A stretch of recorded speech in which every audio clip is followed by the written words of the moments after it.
సోమపోమృతప సోమ పురుజిత్ పురుసత్తమః వినయోజయ సంధ్య సందో దశార్హ సాత్వతాం పతిః. అర్థం: అంత మంచితనానికి అతని ఆహారం కూడా కొంతవరకు కారణమై ఉండాలి. సకల జీవుల శరీరంలో ప్రవేశించి వాళ్ళలోని సత్వసారాన్ని గ్రహించి భుజించే మహాభోక్త సోమభుక్త, అమృతభుక్త. యజ్ఞయాగాల్లో సోమరసాన్ని సేవించే యజ్ఞపురుషుడు సోమరసంలోని సౌమ్యాన్ని అణువణువులో స్యందింపచేస్తాడు. క్షీరసాగర మదనంలో అమృత కిరణుడైన చంద్రుడు ఉద్భవించాడు. అమృతాన్ని అందరికీ పంచిపెట్టి అమృతకీరు నుండి అమరేశ్వరానికి శిరోధార్యంగా కూర్చిన జయభద్రుడు విష్ణుమూర్తి.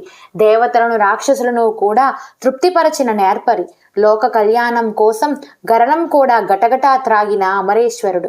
అమృతం కురిపించే సోముణ్ణి తలదాల్చి తాను కూడా ఉమాసహితుడు అవడం వల్ల సోమతత్వాన్ని పొందాడు. సోమరసం త్రాగిన యజ్ఞపురుషుడు, అమృతం త్రాగిన అమృతాంశుడు, ఉమాపతి తత్వం వల్ల సోముడైన సోమేశ్వరుడు అందరూ పురుషోత్తమని అంశాలే. సజ్జనులలోని ఉత్తముడు, మహనీయుడు అవటం వల్ల పురుషోత్తముణ్ణి పురుష సత్తముడని కూడా అనవచ్చు.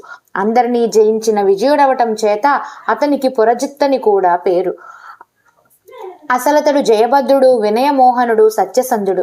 అతని విజయానికి వినయం ఆధారం, వినయానికి సత్యం ఆధారం.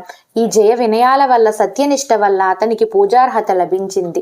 దాసరి కులంలో జన్మించిన పాండవుల అగ్రతాంబూలం అతనికే చెందినది.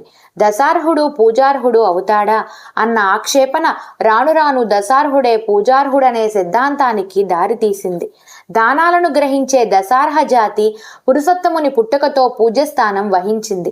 అలాగే సాత్వత తంత్రాన్ని అనుసరించే సతాని జాతికి కూడా అధిపతి అయినాడు. బ్రహ్మ స్పర్శ చేత పామరుడు కూడా పావనుడు అవుతాడు.